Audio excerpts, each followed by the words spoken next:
How to fix Google Play payment declined error. What's up everyone, welcome to another tutorial video.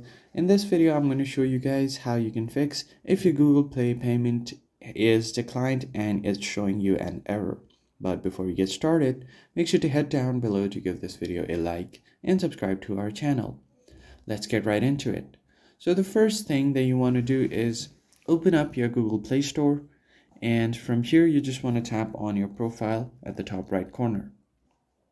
Once you get to the profile section, you will find different options like manage apps and device, notification and offers, and payments and subscription. You just want to tap on that.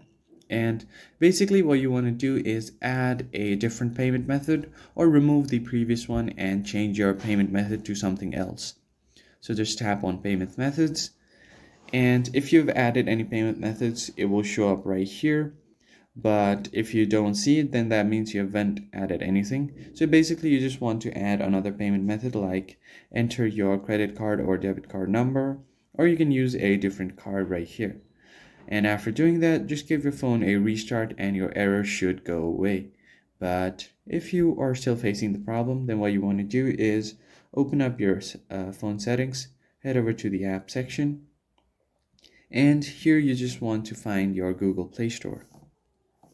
So go ahead and find Google Play Store right here on the list of your apps. Just tap on Play Store. And now all you have to do is tap on Force Stop, because it will